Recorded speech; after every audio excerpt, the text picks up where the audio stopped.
이해가 되지 않을 때라는 제목으로 하나님 말씀 전할 때에 여러분에게 큰 은혜의 시간 되시길 바랍니다. 그 성도들이 믿음을 가지고 살아가는 사람들이 오해하는 내용 중에 하나가 뭐냐면, 예수 믿으면 무조건 형통하고 무조건 다 잘 된다. 이것은 환상이고 성경에 나와 있지 않는 그런 내용입니다. 그런데 믿음으로 살아가는 성도들에게도 때로는 이해할 수 없는 그런 일들이 발생하는 것을 보게 됩니다. 믿음으로 신앙대로 살려고 몸부림을 치는데 이상하게 오히려 더 살기가 힘들어지고 어려워질 때가 많아요. 오히려 믿음으로 살기 이전에, 믿음을 갖기 이전이 왠지 더 잘 되고 더 형통했던 그런 분들도 계십니다. 그런 일을 겪게 되면 우리는 참 이해할 수가 없게 돼요. 그럴 때 우리는 세상 말로 멘붕에 빠지게 됩니다. 멘탈이 붕괴가 돼요. 하나님이 정말 살아계신가 하는 생각도 들고, 내가 괜히 지금 헛짓하고 있는 것은 아닌가 하는 그런 생각도 드는 것입니다. 한 집사님 이야기예요. 작은 사업체를 운영하시는 분이셨는데, 원래 그분은 굉장히 이기적이고 자기밖에 모르고 좀 굉장히 좀 다혈질에다가 돈 하는 아주 그런 수전노였던 그런 사람입니다. 직원들도 그렇기 때문에 자기 기분 내키는 대로 대하고 막 무시하고, 그리고 폭언과 화가 나면 폭언이며 욕은 아주 다반사였습니다. 그런 분이 한 지인의 전도로 이 교회에 나가게 되면서 예수님을 알고 십자가를 경험하게 된 거예요. 은혜를 경험하게 된 거예요. 그러면서 사람이 그렇게 막 눈물을 흘리고 그 하나님을 경험하게 되면서 사람이 점점 달라지기 시작하는데, 사람이 점점 부드러워지고 온화해지더라는 것이죠. 그리고 제자반이나 양육반 공부를 하면서 점점 더 달라지기 시작하는 거예요. 그러더니 나중에는 확 달라져서 일단 사업체를 운영하는 방식부터 바꾸고 시작했습니다. 전에는 온갖 부정과 위법을 밥 먹듯이 하던 양반이 믿고 나서는 탈세도 안 하고 세금도 속이지 않고 말씀대로 정직하게 살려고 노력을 하는 거예요. 그리고 매 순간 주일날 들은 말씀대로 살려고 하고, 그리고 성경을 배우면서 깨달은 대로 살려고 이 노력을 차고 몸부림을 치는 거예요. 그렇게 말씀대로 살려고 몸부림치면서 이 집사님은 이렇게 생각했어요. 내가 떼돈은 벌지는 못하더라도 적어도 내 삶에 하나님이 함께 하신다는 증거를 믿지 않는 사람들에게는 보여줄 정도는 되지 않겠는가. 그런 기대를 하게 된 것이죠. 적어도 떼돈은 못 벌어도 적어도 하나님이 나와 함께 계신다는 것을 사람들에게 보여줄 수 있을 정도는 되지 않겠는가 기대를 한 거죠. 그런데 놀랍게도 그렇게 열성적으로 신앙생활한 지 얼마 되지 않아 하나님의 놀라운 역사로 보여지는 일이 나타나기 시작하는데, 옆 가게에 불이 나면서 그 집사님 가게까지 옮겨보는 놀라운 역사가 일어났어요. 그러면서 그 집사님이 새롭게 온라인에서 사업을 하려고까지 따로 방을 마련해서 준비해 놓은 그 방까지 불이 옮겨 붙어가지고 기자재며 기물들까지 다 타서 없어졌어요. 그것만 해도 수천만 원 들었는데 그게 다 날아간 거예요. 거기다 그나마 이게 불이 타지 않은 것들은 우리 소방서 우리 대원님들께서 열심히 오셔가지고 물을 뿌려주셔가지고 그 물에 다 젖어가지고 또 완전히 쓸모없게 되는 은혜까지 경험을 했어요. 그것도 기가 막힌데, 보험업체에서 나와서 이런저런 이유를 들며 이것은 아무런 보상도 해줄 수 없다라는 그런 말도 안 되는 통보를 또 받게 됩니다. 그것뿐만이 아니에요. 건물주가 건물이 탔잖아요. 그 보수해줘야 될 거 아니에요. 새 들어 살고 있는데. 그런데 아무리 요청을 해도 복구를 해주지 않고 마냥 시간을 지체하는 거예요. 생각해 보세요. 건물이 한 3분의 1 정도가 타가지고 폐허가 된 그 집에 누가 오겠어요? 어려움은 또 여기서 거치지 않았어요. 그동안 그렇게 일 잘하던 직원이 사고를 내고 그로 인해 커다란 금전적 손해까지 입히고는 갑자기 잠적해버리는 이단 콤보의 역사를 경험하게 되는 것이죠. 이런 경우 우리는 아주 큰 혼란을 느끼게 돼요. 아니, 오히려 예수를 믿기 전에, 하나님을 섬기기 전에 너무 그때는 사실은 현상 유지는 그 정도는 아니더라도 그래도 살만했거든요.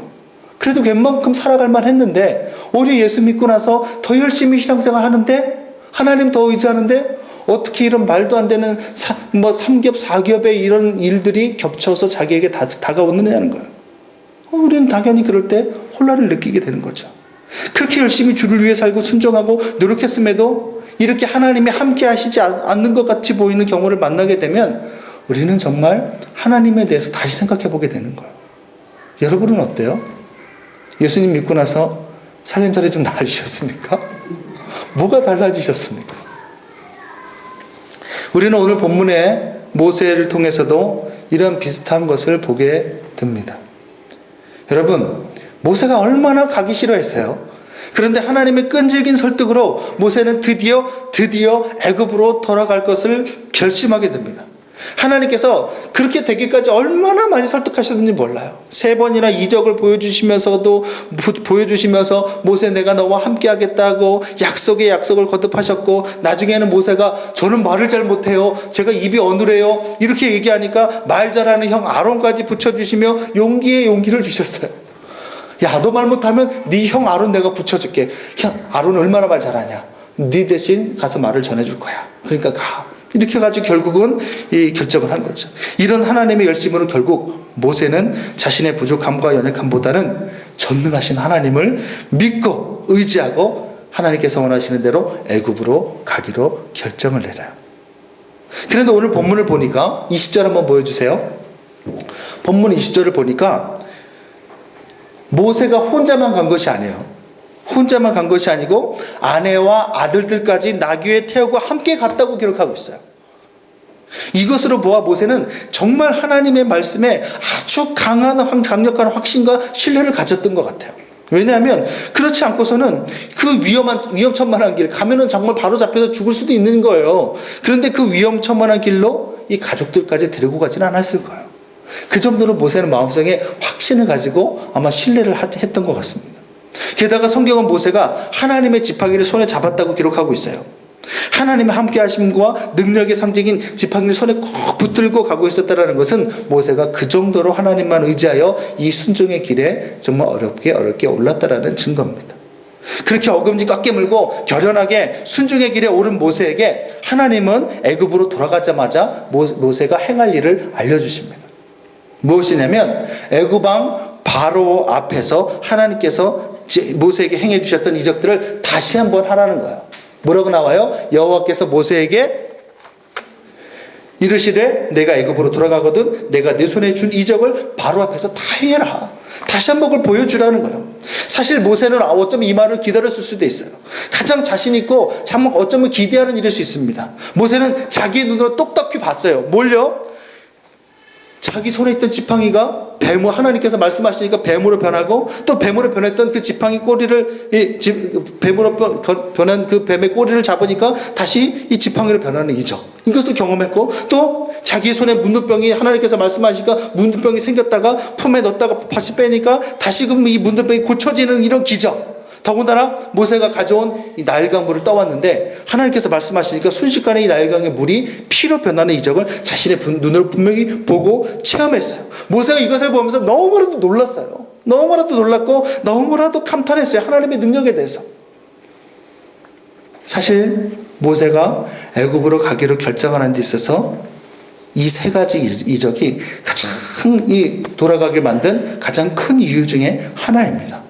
그런데 마침 하나님께서 가자마자 말하라는, 자신 없는 말을 하라는 것이 아니라 하나님이 참으로 인격적이세요. 말 못하는 모세에게 말하라고 얘기하지 않고 너 가자마자 뭐부터 해? 이런 이적부터 보여주라는 거예요. 얼마나 그 모세가 그래서 마음속에 신이 났을 거예요. 이 모세 마음에는 분명히 두려운 마음도 있었겠지만 기대하는 마음도 있었다라는 거예요. 따라서 분명 모세는 자신이 그런 기적을 보여주면 바로왕의 입이 딱 벌어져서는 겁에 질려서는 그냥 자신과 이스라엘을 금방 보내줄 것이라 기대했을 것이 분명합니다. 그도 그럴 것이, 분명 하나님께서 모세 너와 내가 함께 가겠다고 말씀하셨고, 자신이 가는 길은 자기가 원해서 가는 길이 아니라 하나님께서 가라고 하셔서 가는 길 아닙니까? 자기가 분명히 자기는 말씀대로 순종하고 싶지 않은데 하나님께서 순종하라고 하니까 순종하는 그 길 아닙니까? 그러니까 당연히 그 길이 순탄할 것이라고 기대하는 것은 이상한 일이 아니에요. 가자마자 이적 딱 보여주면 바로가 깜짝 놀라서 어서 가십시오, 난 도대체 당신이 감당이 안 됩니다 하고 보내줄 것이라고 당연히 모세는 기대했을 거라는 거.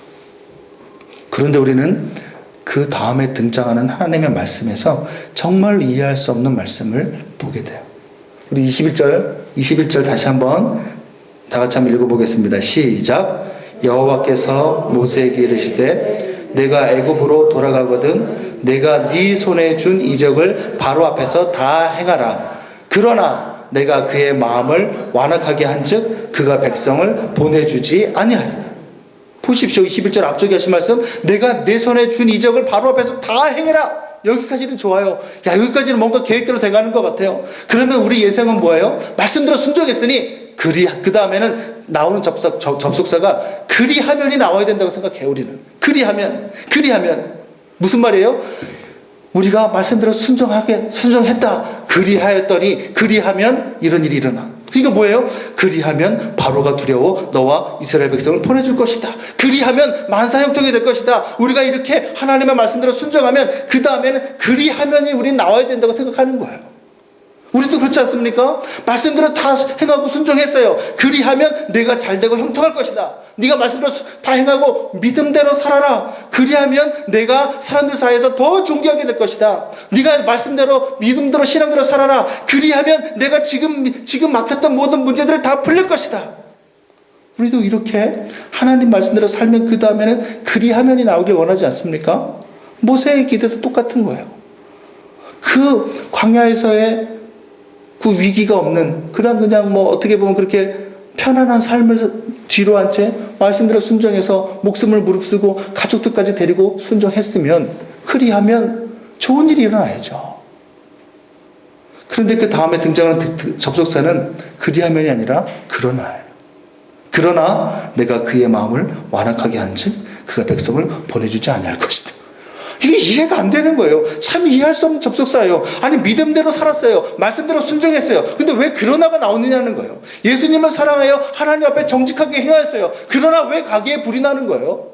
말씀대로 살았어요. 그런데 왜 그러나 일이 꼬이고 그러나 아무 보상금도 받지 못하고 말씀대로 순종했는데 그러나 기계가 물에 젖어서 사용할 수가 없고 그러나 직원들까지 왜 그런 말썽을 부리는 거예요?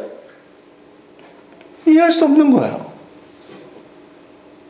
모세도 그렇죠.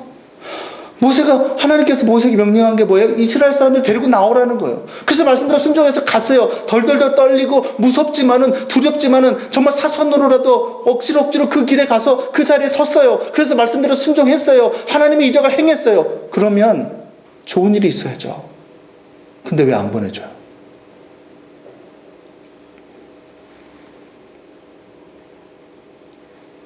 그렇게 순종했는데 그러나 순탄하기는커녕 애굽 왕 바로가 더 힘들게 하고 위협하고 백성들까지도 자기를 원망하여.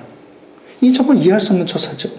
그토록 싫다는 모세를 설득하고 또 설득해서 이적까지 보여주면서 애굽으로 보낸 분이 하나님 아닙니까? 그래서 모세는 그 말씀대로 순종하여 자신의 목숨뿐 아니라 전 가족의 목숨까지 걸면서 지금 헌신하고 모험하고 있지 않습니까? 그런데 말씀대로 순종하는데도 그러나 일이 뜻대로 되지 않을 것이라고 말씀하고 있어요. 게다가 그 뿌린 줄 아세요? 그 다음 구절 보게 되면 더 가관이에요. 뭐라고 나오냐면 우리는 하나님의 장자들인데 네가 우리를 보내주지 않으니까 하나님께서 네 큰아들 잠자를 죽이실 것이라는 말을 하라는 거예요. 성경이라 점잖게 번역해서 그렇지 제대로 번역하면 이런 뉘앙스예요. 너 우리 안 보내주면 네 아들 죽여버린다. 이 얘기를 누구한테 하라는 거야? 바로한테 하라는 거예요. 잘 구슬려도 시원찮을 판국에 지금 내 백성을 보내라는 하나님 말씀 전달하게 되면 바로가 분노할 것이 뻔한데 거기다 대고 안 보내면 네 아들 죽여버린다 이렇게 얘기하라는 거예요. 분노한 바로의 심기를 더 자극하라는 거예요. 어쩌면 아마 모세 마음속에 그렇게 하면 보내주려나 보다 이런 또 기대감이 있을 수도 있죠. 근데 결과는 어떻게 됐는지 알아요? 실제로 모세가 가서 그 이적을 행하면서 그 말을 전하니까 모세는 애굽 왕 바로가 그 말에 분노하면서 거절하였고 보내기는커녕 오히려 이스라엘 백성들의 이 고역을 더 심하게 만들어버린 거예요. 그리고 그로 인해 어떻게 해요? 이스라엘 백성들이 일이 더 무거워지고 더 심해지니까 이스라엘 백성들이 모세와 아론에게 달려왔어요. 그리고는 모세와 아론을 아웃시켜버리는 거예요. 불신하는 거예요. 그리고 모세를 비난하면서 원망하고 나가라. 하나님께서 차라리 너를 죽이기를 바란다. 이런 얘기를 누가 들어요? 모세가 듣는 거예요. 이상하지 않아요? 그 어렵게 정말 하나님께서 말씀하셔서 순종했어요. 믿음으로 자기가 행했어요. 그러면 좋은 게 돌아와야죠. 왜 이런 반대에 부딪히고 이런 모욕과 이런 무시와 이런 비난을 받아요? 그래서 다음 장 5장에 보게 되면 모세가요 더 심각하게 자신감을 잃고 하나님 앞에서 왜 나를 이곳에 보내셨습니까? 라고 하나님께 얘기하는 것을 보게 돼요. 우리도 그럴 때가 얼마나 많아요? 처음에는 나 같은 죄인을 불러주시고 은혜 주신 하나님께 너무나 감사해서 이제는 말씀대로 내가 믿음대로 살려는데 오히려 그럴수록 더 삶이 힘들어지고 이전보다 더 나빠질 때가 있지 않습니까? 그래서 때로는 믿음으로 사는 것을 포기하고 다시 이전으로 돌아가고 싶을 때가 얼마나 많아요. 아니면 그렇지 않더라도 그렇게 신앙으로 사는 삶에 대해서 별로 이렇게 재미가 없고 회의가 될 때가 있지 않습니까? 이런 경우 우리는 이를 어떻게 이해하고 반응해야 되는 것입니까? 도대체 왜 하나님은 말씀대로 순종하는데도 때로는 이렇게 더 힘든 일을 주시는 것입니까? 우리는 본문을 통해서 두 가지로 그것을 생각해 볼 수 있습니다. 첫째는 하나님은 우리가 머리로만이 아니라 하나님의 살아계심을 실제로 경험하여 알기를 바라셔서 그래요. 우리는 너무 머리로만 하나님을 알고 머리로 지식으로만 이해하고 있어요. 하나님 전능하신, 그래 하나님 전능하신 분이지, 하나님 살아계시지, 하나님 내 예배 받으시지, 아주 피상적으로 머리로만 지식적으로만 그냥 추측으로만 우리는 알고 있어요. 그런 신앙은요, 그렇게만 하나님을 섬기게 되면요, 결국은 피상적인 종교생활, 신앙이 아니라 종교생활, 뭐 불교라든지 천주교 이런 것과 다를 바 없는 그런 종교생활만 나올 뿐입니다. 제가 전에 있는 교회 청년들이랑 대화를 하면서 느낀 게 뭐냐면, 참 청년들이 아는 건 참 많은데 머리만큼 가분수, 기형아 같다라는 생각이 들었어요. ET 같은 외계인 같은 신앙인이구나. 참 하나님에 대해서 이것저것 읽고 막 주워들어서 아는 거는 참 많은데, 그래서 머리는 있다만한데 실제로는 그 삶에 순종하는 것이 없으니까 하나님을 경험하지 못해서 몸통은 아주 작은 가분수형을 가진 기형적인 신앙인들이에요. 근데 그것이 유독 청년들만 그런 것이 아니라 장년들도 그래요. 어른들도 그래요. 여러분, 하나님에 대해서 아는 것과 하나님을 아는 것은 완전히 다른 이야기예요. 여러분, 가수 조용필 씨를 아십니까? 아멘? 이번에 조용필 씨가 19집을 냈어요. 바운스라는. 제가 이거 처음에 듣자마자 정말 어떻게 이런 감각, 이런 음악이 나올까? 참 정말 놀랐던 기억이 납니다. 그 중에 바운스라는 곡과 헬로라는 곡이 참 좋아요. 한번 들어보세요. 맨날 찬양만 듣지 말고 이런 가요도 한 번씩 들어보시면 가슴이 그냥 바운스 막 이렇게 막 뛰는 것을 경험하게 될 거예요. 저는 가수 조용필 씨에 대해서 알아요. 저는 그분이 올해 64이시고 경기도 화성에서 태어났으며 고졸밖에 안 되고, 그리고 2번 결혼했고 한 번은 사별하고 한 번은 이혼했다는 것을 저는 알고 있습니다. 하지만 그렇다고 해서 제가 조용필 씨를 아는 거 아니에요. 조용필 씨에 대해서 아는 거죠. 대해서 아는 거예요. 성경에서 안다라는 것은요, 대해서 아는 게 아니야. 특히 성경에서 너는 나를, 하나님께서 우리에게 뭐라고 말씀하시냐면 너는 나를 힘써 알지어다 이렇게 나올 때 그 안다라는 것은 경험을 통해서 아는 것을 말하는 거예요. 경험을 통해서 하나님을 아는 거. 특히 히브리어에서 이 안다라는, 이 야다라는 이 표현은요, 남자와 여자가 단순히 서로 통성명만 하고 맞서나면서 저 이름은 뭐고 내 취미는 뭐고 이 정도 안을 말하는 것이 아니라 둘이 너무 사이가 깊어져 가지고 나중에 결혼해서 성관계를 했을 때에, 그때 성관계를 하고 나서 이게 반복이 되면서 나중에는 성적인 경험을 하고 나서 이 남자와 여자를 안다고 말할 때 그때 안다라는 이야기를 하는 거예요. 근데 그 야다, 그 안다라는 것이 우리가 하나님을 알아야 된다고 할 때 그때 쓰여진 단어가 그 야다라는 단어예요. 그게 무슨 말이에요? 하나님은 하나님의 사람이 이 머리로만 하나님에 대해서 알기를 바라지 않으신다라는 거예요. 하나님을 경험해서, 정말 깊이 경험해서 하나님이 정말 이러신 분이라는 것을 깨달아 알기를 바라시는 거예요. 경험을 통해서. 그래서 때로는 우리를 고난의 용광로에 집어넣으시고는 하나님의 때에 지극한 하나님의 영광을 체험하고 경험하게 하심으로 우리에게 하나님 자신을 알려주시길 원하시는 거예요. 여러분, 정말 만약에요, 모세가 바로를 딱 찾아갔어요. 그래서 이적을 보여주고 내 백성을 보내라는 하나님의 명령을 다 전달했는데, 그 바로가 그냥 덜덜덜 떨면서 그 말에 바로 그 순종해서 이스라엘을 만약에 그냥 보내줬다면, 모세뿐만 아니라 주의 백성 이스라엘은 하나님만이 유일하신 하나님이며 살아계신 전능하신 분이심을 경험을 통해서 알지는 못했을 거예요. 왜요?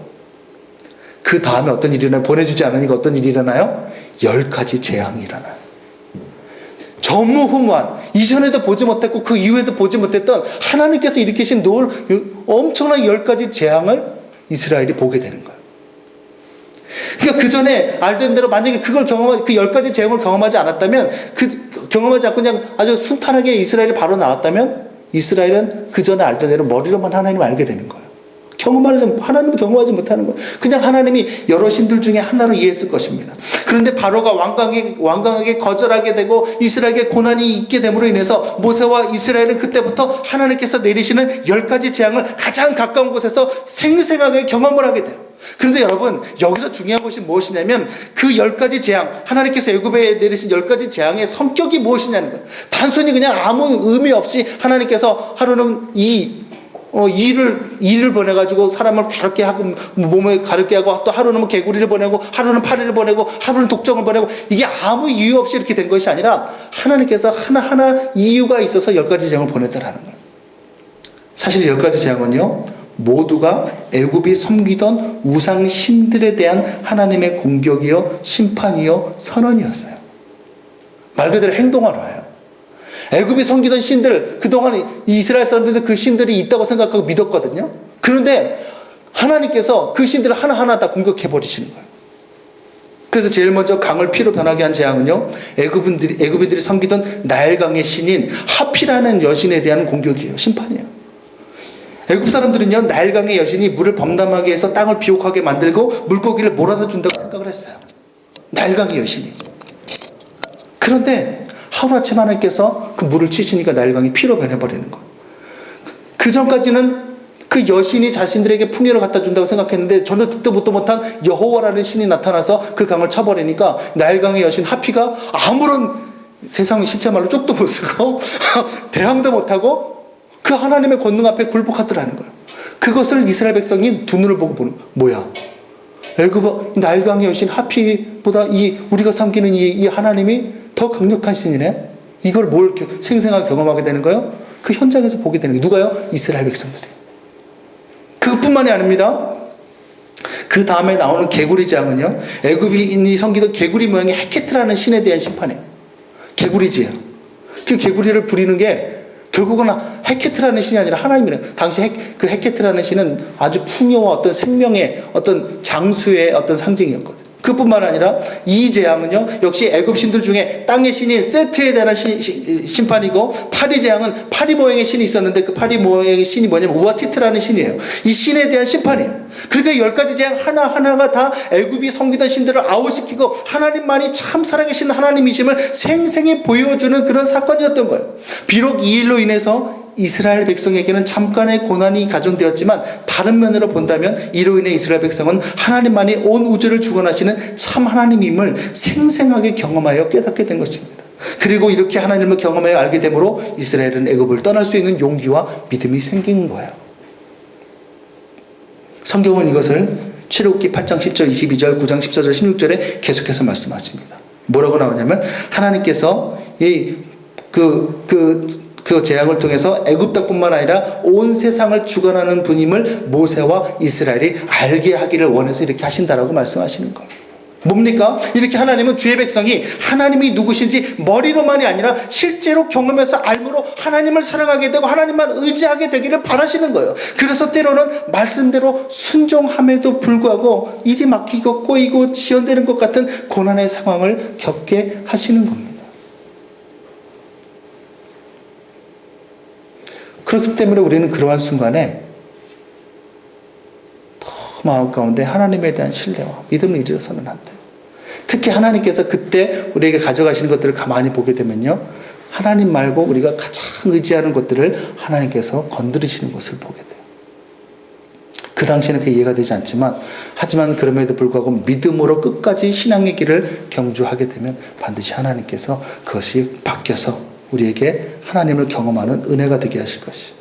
우리는 그러한 예를 또 다른 본문인 요한복음 11장에서 찾아볼 수 있습니다.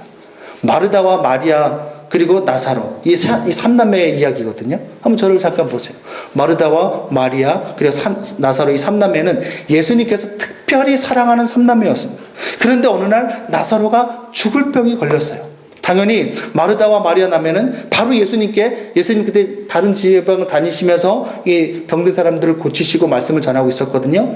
바로 사람들을 보내서 예수님께 사람을 보내서 도와달라고 예수님께 사람을 보냈어요. 그런데 성경 본문을 보게 되면 예수님의 태도가 이상합니다.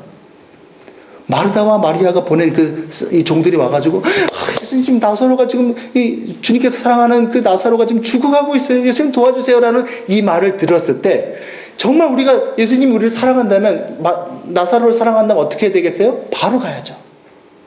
바로 출발해야죠. 그런데 요한복음 11장에 보면 이상한 게 나오는데 그 말을 듣고도 예수님은 이틀 동안을 더 시간을 지체하시다가 출발합니다. 근데 출발하는 이유도 뭐라고 얘기하냐면 이렇게 말씀하세요. 자, 나사로가 잠들었으니 이제 깨우러 가자. 무슨 말이에요? 죽었다라는 거, 나사로가 죽은 거 예수님이 알고 계시는 거예요. 나사로가 이제 그러니까 예수님이 일부러 나사로가 죽을 때까지 기다리셨다라는 거예요. 그러니까 죽고 나니까 이제 가자. 이렇게 얘기하시는 거예요. 이해할 수가 없는 거예요. 마르다와 마리아는 그것 때문에 지극한 고통과 슬픔을 겪어야 됐어요. 마르다와 마리아 남매가 얼마나 주 예수님을 사랑하고 따랐는지 몰라요. 또 예수님은 그 삼남매를 얼마나 사랑했는지 모릅니다. 그런데 왜 예수님은 그토록 주 예수님을 사랑하고 순종하는 자들에게 일부러 이런 아픔을 주시느냐는 거예요. 그리고 예수님 역시 그들을 그렇게 사랑한다고 하면서 왜 나사로가 죽을 때까지 기다리시고 그토록 사랑하는 당신의 사람들이, 그 남매들이 고통을 받도록 내버려 두시느냐는 이해할 수가 없는 거죠. 우리는 그 이유를 성경 본문을 따라가다 보면 알 수 있어요. 이 사람들은요, 예수님이 하나님의 아들이시며 그리고 죽음의 권세도 다스린다는 것을 알긴 않았지만 머리로만 알고 있었어요. 그 증거가 뭡니까? 나사로가 죽어서 묻힌 돌문. 이스라엘 집, 우리나라는 땅에다 이렇게 묻어가지고 이렇게 봉긋하게 하지만 이스라엘 사람들은 그 암벽 같은 데를 뚫어가지고 거기다가 시체를 넣고 커다란 돌문으로 이렇게 막아버리거든요. 그 돌문을 예수님께서 뭐라 그러냐면 열어라. 이렇게 말씀을 하세요. 나사로가 나사로가 붙인 돌문을 굴리려는 예수님의 명령에 대해서 근데 마르다가 어떻게 반응하느냐면요. 조금 전까지만 해도 내가 부활이요 생명이니 네가 이것을 믿느냐라고 마르다에게 물었을 때 마르다가 예 주님 내가 그것을 믿습니다 이렇게 대답을 했거든요. 그런데 정작 예수님께서 돌문을 굴리라고 얘기하니까 마르다가 뭐라고 대답하냐면 예수님 이미 죽어서 며칠이나 지났어요. 그래서 냄새가 나요. 근데 왜 돌문을 여냐고 그러세요? 왜 돌문을 열라고 그러세요? 왜? 오히려 반문을 하고 예수님께 따지는 것을 보게 돼요. 분명히 조금 전에 예수님이 나는 부활이요 생명이니 나를 믿는 자는 죽어도 살겠고 네가 이것을 믿느냐라고 물었을 때 마르다가 예 주님이라고 대답을 했거든요. 자 그러면 이제 가서 돌문을 열어라. 그랬더니 마르다가 갑자기 하는 말이 죽어가지고 냄새 나는데 왜 돌문을 열라고 그러세요? 좀 전에 믿는다고 그랬잖아요. 부활이요 생명이라고. 근데 하라고 그러니까 냄새나니까 못한. 그게 무슨 말이에요? 머리로는 그래 하나님 부활을 하실 수 있어 시킬 수 있어 이런 머리로는 이해하지만 실제로는 믿지 않는 거예요. 그러니까 예수님께서 그런 신앙을 더 깊게 만드시기 위해서 죽을 때까지 기다리신 거죠. 결국 이들이 어떻게 됩니까? 예수님이 나사로를 죽어서 냄새가 나서 썩어가지고 막 큰 냄새가 나는 그 나사로를 다시 살리시는 그 장면을 현장에서 보게 돼요. 그러면서 무엇을 깨닫게 돼요? 정말 예수님이야말로 죽음의 권세까지 사람의 생명까지도 다스리시는 참 살아계신 하나님의 아들이고 이걸 깨닫게 되는 거죠. 경험하게 되는 거죠. 그리고 주변에 있는 사람들도 그것을 깨닫게 되는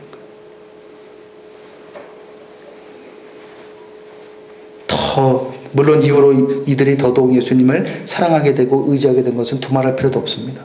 이것이 때로 우리를 믿음으로 삶에도 불구하고 고난 가운데 두시는 이유인 거예요. 혹시 우리 가운데 말씀대로 믿음대로 살아가는데도 어려움을 당하시는 분들 계십니까? 낭망하지 말고 끝까지 믿음의 경주를 다하기 바랍니다. 그 고난의 때는 일시적인 것이며 분명히 하나님의 때에 하나님을 삶으로 경험하는 그런 놀라운 영광을 보게 될 거예요. 물론 그것이 꼭 내가 바라는 방식대로 진행되지 않을 수도 있습니다. 하지만 분명한 것은 하나님의 때에 하나님의 방법대로 하나님은 우리에게 그 살아계심과 그 전능하신 능력을 반드시 나타내 보여주신다는 거예요. 그때 우리의 아픔은 오히려 하나님의 살아계심과 유일하심 그리고 나 같은 죄인을 사랑하는 증거로 바뀌게 될 거예요. 이 사실을 믿음으로 바라보며 견디고 이겨내는가?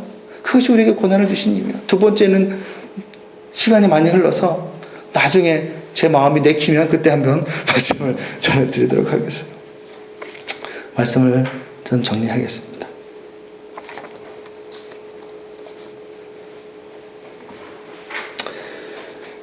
중요한 것은 그렇기 때문에 정말 이해할 수 없어요. 내가 이렇게 하나님을 섬기는데 정말 말도 안 되는 어려움의 순간이 와도 절망하거나 낙망하지 말고 끝까지 믿음을 가지고 순종하라는 거예요. 지금은 이해할 수 없더라도 나를 위해 생명까지 내어주신 주 예수님의 사랑을 생각하고 감사하며 주 예수님을 따르라는 거예요. 물론 이것이 쉬운 일은 아니에요. 하루에도 수없이 가슴이 무너져 내리는 아픔과 싸워야 하며 내일은 어떻게 될지 모르는 두려움과도 맞서야 돼요. 나 한 몸 괴로운 것은 괜찮은데 모세와 같이 자신을 믿고 따르는 가족들의 아픔과 두려움도 함께 짊어져야 돼요. 하지만 앞서 가신 주 예수님을 바라보며 한 발 한 발 견디며 이겨나갈 때 우리는 하나님의 때의 기적을 보게 될 것이에요. 한 가지만 얘기하고 말씀을 마치겠습니다. 예전에 실제로 일어났던 일이라고 제가 책에서 읽은 내용인데요. 우리나라 같지는 않아요. 근데 이제 거기가 이제 어떤 외국의 어떤 물고기를 잡아서 생명을 연장하는, 물고기를 잡아서 생계를 잇는 그런 마을이었던 것 같은데요. 그러니까 아무래도 통통배 같은 걸 타고 이제 먼 바다에 가서 남편들이 이제 물고기를 잡아서 그걸로 이제 생계를 잇는 것이죠. 그런데 어느 날 그 마을에 있는 이 마을에 있는 남편들이 이른 새벽 일찌감치 배를 타고 여러 배를 타고 저기 멀리 또 이제 물고기를 잡으러 나갔어요.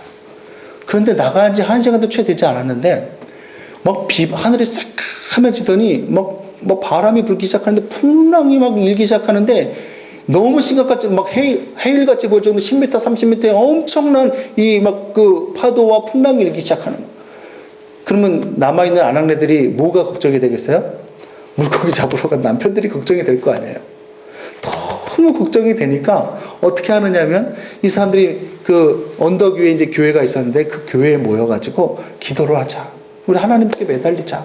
하나님 앞에 엎드리자. 얼마나 기특해요. 그래도 남편들을 위해서 다른 짓 하지 않고 무당푸닥거리 안 하고 교회에 모여서 하나님 앞에 엎드려서 기도하는 게 얼마나 기특한 일입니까? 그래서 여자 아내들이 산 위에 있는 교회에 모여서 열심히 기도를 합니다. 하나님 정말 이 풍랑을 이 바람을 좀 멈춰주세요. 이 하늘이 그냥 우르릉거리고 이 풍랑 바람이 너무 거세서 남편들의 탄 배가 뒤집어질까 걱정이 됩니다. 하나님 도와주세요라고 엎드려 간구합니다. 어떻게 됐을까요? 순식간에 그냥 바람이 확 멈추고 그냥 바다가 잔잔해지면서 전부 통통통거리면서 남편들이 돌아왔을까요? 아니에요. 웬걸? 나중에는 비까지 내리고 폭우까지 내리고 더 심각해지고 하늘은 더 깜깜해지고 얼마나 무섭게 이 번개가 내리꽂는지 더 무서워지는 거예요. 그러더니 급기야 기도하고 있는 교회 옆에 조그만 창고가 하나 붙어 있는데, 거기에 이제 옛날 사람들이 호롱불 같은 걸 아마 거기다 해놨던 것 같아요. 바람이 막 들이닥치면서 그 호롱불이 넘어지면서 급기야 교회에 불이 났어요. 기도하고 있다가 탄내가 나가지고, 우리 교회도 오늘 아침에 들어오니까 탄내가 많이 나던데, 여러분 걱정하지 마세요. 9층에서 불이 났었대요, 어저께. 물론 저희가 기도해서 그렇게 된 건 아니에요. 우리가 수요일마다 예배 드릴 때 하늘 밑에서 쾅쾅쾅 거려가지고 제가 기도했다고 해서 불이 난 건 아닌 것 같아요. 어찌됐든 불이 난 거예요. 불이 나가지고 놀라가지고 깜짝 놀라서 그 아내들이 전부 다 밖으로 피시는데 바람이 부니까 어떻게 돼요? 불이 순식간에 교회 옆으로 옮겨 붙어가지고 교회 전체가 다 타버렸어요. 기가 막힌 일이에요.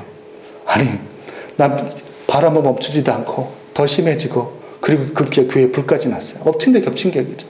그러니까 이 아내들이 도대체 하나님이 이해가 되지 않는 거예요. 우리가 이렇게 하나님 앞에 엎드리고, 이렇게 하나님 앞에 무릎을 꿇고, 이렇게 하나님 앞에 신앙으로 매달리는데 왜 이런 일이 일어나는가? 더 풍랑은 거칠어지죠. 결국은 그 다음날 새벽까지 풍랑이 되는데, 아내들은 어떻게 돼요? 죽었구나. 남편들이 다 죽었구나. 그때까지 돌아오질 않는 거예요. 그런데 그 다음날 돼가지고 이제는 풍랑이 다 잔잔해지는데, 그 다음날 새벽이 딱 됐는데, 저 멀리서 배들이요 퉁퉁퉁퉁 거리면서 들어오는 거예요. 놀랐죠? 그래서 이 아내 그 아내들이 정말 이거 막 그냥 기뻐가지고 막 환호에 젖어가지고 남편들한테 아니 그 정말 이 별도 없고 그 하늘 새까만서 별도 없고 나침반도 없는데 도대체 어떻게 방향을 잡고 왔느냐, 어떻게 이렇게 올 수가 있었느냐. 그런데 놀라운 이야기를 듣게 돼요. 그 교회에 바람이 불어닥쳐서 호롱불이 넘어지면서 불이 붙어가지고 그 교회의 언덕 위에 불이 확 붙은 것이 얼마나 밝게 불이 났는지 저 멀리서도 그 깜깜한 새까만 데 저쪽에서 빛이 보이더라는 거예요. 그 빛을 보고 무조건 어떻게든 그 파도와 싸워가면서 그렇게 계속해서 그 빛을 바라보며 달려왔다는 거예요. 안 그랬으면 이 사람들은 그냥 그 넓은 바다에서 미아가 되었을 거라고. 그런데 그 불난 그 교회의 빛이 자기들에게 방향의 역할을 해줬더라는 거예요. 그때서야 비로소 이 아내들은 하나님께서 그렇게 섭리하셨음을 전율을 느끼면서 경험했다는 거죠. 무엇입니까? 우리 삶에 때로는 이해할 수 없는 이런 고난들이 있어요. 내가 열심히 하나님을 섬기고 내가 열심히 기도하고 엎드리는데 이것이 이해되지 않는 고난으로 우리에게 결과할 때가 있을 때 우리가 기억해야 될 것은 하나님은 신실하시다라는 거예요. 하나님은 나를 사랑하신다라는 거예요. 나를 위해서 아들까지 십자가에 내어주실 정도로 나를 사랑하시고 나를 붙들고 계시다라는 거예요. 그 신앙 붙들고 끝까지 인내하라는 거예요. 물론 그것이 쉬운 일 아니에요. 어려워요. 저도 정말 그런 고난의 한복판에 있을 때, 이해할 수 없는 고난의 한복판에 있을 때 겉으로는 괜찮아. 하나님 우리를 사랑하시니까 우리 제 아내와 자식들을 안정을 시켰어요. 그런데 저희 아내가 가만히 저를 보니까 밤에 자다가 일어나서 머리를 막 쥐어뜯고 있더래요, 제가. 머리 옆에를 확 쥐어뜯고 막 흔들고, 저는 기억이 안 나요. 근데 제 무의식에서는 그렇게 고통스러워하고 그렇게 걱정하고 있었던 거예요. 그러니까 새벽에 일어나서 머리를 쥐어뜯고 있는 제 모습을 보면서 아내가 얼마나 더 마음이 짠했겠어요. 그런데 희한한 것은 그 고난의 울타리를 지나고 나니까, 고난의 그 터널을 지나고 나니까 나중에서 그걸 돌아보니까 이유를 알겠는 거예요. 하나님께서 왜 그렇게 하셨는지. 여러분, 용기를 내시기 바랍니다. 힘을 내시기 바랍니다. 중요한 것은 하나님은 신실하신 분이고 나보다 나를 더 잘하시고 내 길을 가장 완벽하게 인도하실 분은 하나님밖에 없다라는 그 사실.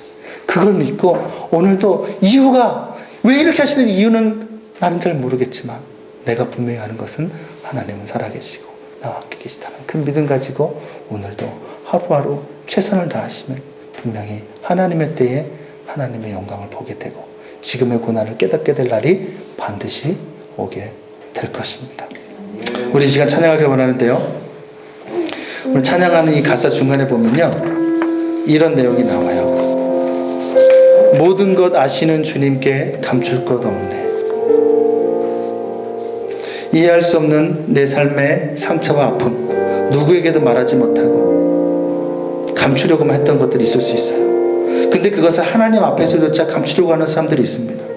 여러분, 괜히 강한 척 한다고 나에게 돌아오는 건 아무것도 없어요. 마음의 아픔이 있잖아요. 이해할 수 없는 상처 있잖아요. 고통이 있잖아요. 하나님께 다 쏟아놓으세요. 다 하나님, 나 너무 힘들어요. 하나님, 나 이런 마음의 아픔이 있어요. 하나님, 나 너무 외로워요. 하나님, 도대체 나의 말상대가 없어요. 하나님, 나 이게 감당할 수 없는 이런 아픔들이, 이런 짐이 내 어깨를 짓누르고 있어요. 다 얘기하세요. 그리고 눈물이 나면 우세요. 왜 그걸 참으려고 하세요? 그리고 한 가지 이것을 기억하세요. 다 이해할 수 없을 때라도 하나님, 신실하신 하나님, 그것을 믿으며 끝까지 견뎌낼 수 있게 해달라고 하나님 앞에 그렇게 기도하시기 바라요.